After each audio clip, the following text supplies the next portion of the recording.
Welcome to The Explainer. Today, we're tackling something absolutely massive: enduring human judgment in the age of AI. We're going to unpack this incredibly profound compilation of 10 transdisciplinary manuscripts.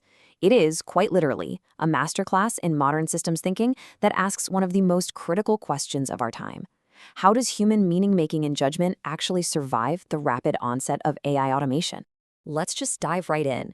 We've got this wild compilation of 10 manuscripts, and what's immediately striking is the sheer, mind-boggling breadth of topics here. We're bridging everything from Islamic governance and evolutionary psychology all the way over to neuroscience and even stellarator plasma physics. At first glance, you'd probably wonder how on earth all of these totally distinct fields could possibly live in the same document. But here's the thing. Despite the wild diversity of these 10 papers, they all funnel into one single central node. Every single author, in their own unique way, is grappling with the exact same challenge: preserving our human agency, maintaining meaningful oversight, and holding on to wisdom as computational systems become exponentially more capable. To avoid any intellectual whiplash, here's our roadmap for today. 1. The age of intelligent systems. 2. Preserving our cognitive integrity.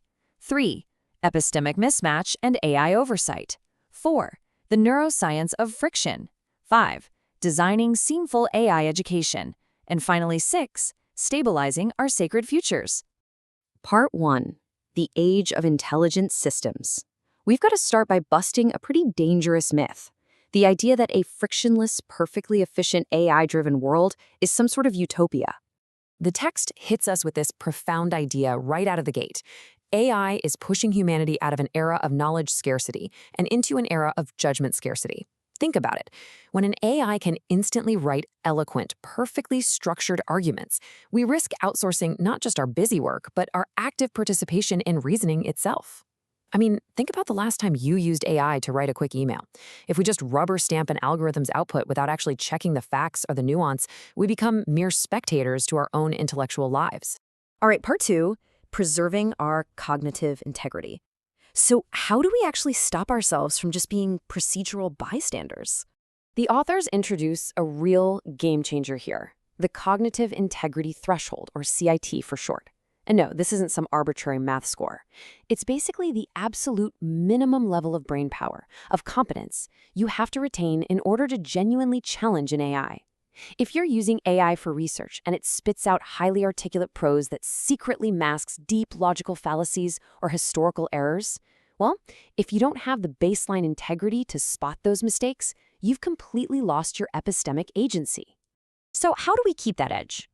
The authors break the CIT down into 4 key steps. First up is verification, actively falsifying things rather than just passively nodding along. Second is reconstruction, the ability to actually rebuild the argument's logic yourself, completely from scratch, without the AI. Third, boundary awareness, having the humility to ask, wait, is this issue just too complex for an algorithm, and knowing when to hit pause. And finally, hermeneutic capacity, which is basically the human wisdom to understand the deep historical and cultural context that machines simply can't grasp. Moving right along to section 3, epistemic mismatch and AI oversight. Let's talk about the real-world psychological toll of all this. This is where the psychology gets super interesting. When human supervisors try to monitor AI in the real world, our brains essentially fail in 2 completely opposite directions. It creates this classic inverted U-curve of failure. On one side, you have vigilance decrement. The AI is right 99% of the time, so we get bored, our arousal drops, and we end up missing those rare but catastrophic errors. On the complete other extreme, when the stakes are life and death, we get hypervigilance. We panic, we scan frantically, and we impulsively override the AI even when it's actually correct. We're either way too complacent or we're completely terrified. And this weird mismatch, it's literally creeping into our schools, causing what the authors call pedagogical solastalgia. Now, you know solastalgia usually means distress over environmental change, right? Like climate anxiety. Well, here, it's a deep epistemic homesickness. Imagine sitting in a classroom, you're physically there, but you feel profoundly alienated because algorithms have taken over the actual heavy lifting of thinking. It's the profound emotional distress of losing your intellectual autonomy.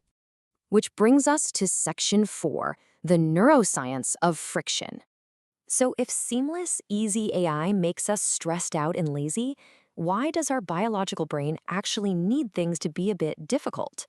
The compilation takes us deep into neuroscience to explain this delicate balancing act inside our heads. We have the periaqueductal gray, or PAG, which evolved for survival and threat detection. It keeps us grounded in physical bodily reality.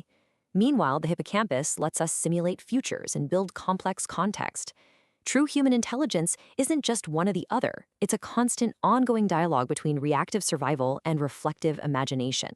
Because of that biological hardwiring, the authors say we actually need to build seamful AI, not seamless, seamful, meaning instead of an AI that answers every question perfectly and eliminates all uncertainty, we need AI that intentionally leaves some friction or prediction errors in place. Think of it like forcing yourself to navigate a new city with a paper map instead of just blindly following a GPS. It forces our brains to actually engage and adapt. It's about designing for adaptive incompleteness, rather than a frictionless ignorance where the machine does all the thinking for us. Part 5. Designing Seamful AI Education. Let's see how we can engineer this beneficial friction into our systems. When we try to program fairness, say, into robotics or automated decision systems, we have to pick a philosophical lane. The authors strongly argue we need to move away from luck egalitarianism, which is basically just trying to mathematically tweak unequal patterns after the fact. Instead, we should embrace relational egalitarianism. This framework focuses on the deep, relational virtues of the people and agents involved. It ensures that fairness is rooted in actual moral agency, not just some algorithmic band-aid. And this focus on deep moral agency brings up the absolute ultimate educational hurdle for the 21st century. Honestly, if an AI can synthesize an entire library of literature, run the statistical programming, and draft a paper in 10 seconds, what exactly is the point of a traditional PhD? Well, the fix they propose is something called the meta-doctorate. We literally have to evolve past the old PhD model. Since raw information is now infinitely abundant, human researchers need to shift from just gathering data to exercising deep epistemic judgment and institutional imagination. Instead of humans being replaced, the meta-doctorate trains scholars to collaborate with AI to engineer entirely new disciplines from the ground up. And the engine driving this whole meta-doctorate concept is seamful grit. It's basically the idea of more grit, less kit. It's the sheer mental endurance required to sit there with conflicting theories, totally incompatible vocabularies, and the massive uncertainty that AI throws at us. Real progress doesn't come from hiding the friction. It comes from deliberately exposing it and living in it to create new knowledge. Finally, Section 6, Stabilizing Our Sacred Futures. For this last part, we're zooming way out, past the individual, past the classroom, straight to planetary governance and the ultimate stability of human civilization. The texts propose this incredible global framework. First, humane decisionism, where power isn't about domination, but is held as a sacred trust, or amana. Then, they introduce this wild concept, Lyapunov cybernetics.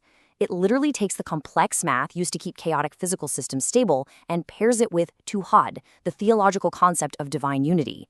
It frames human dignity and ethical values as the actual mathematical control mechanisms for planetary survival. And here is the absolute craziest part. This exact same cybernetic lens scales right back down to hard physics.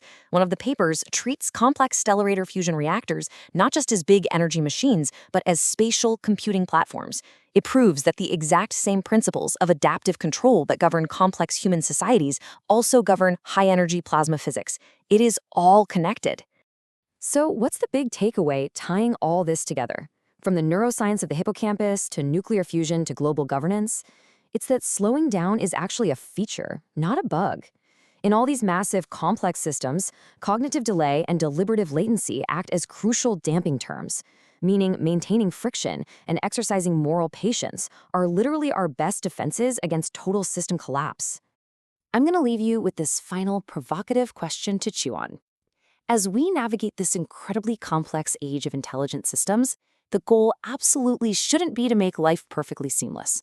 The goal is to deliberately design the friction that makes us human, preserves our wisdom, and guarantees our agency into the future. Thank you so much for joining me on this explainer.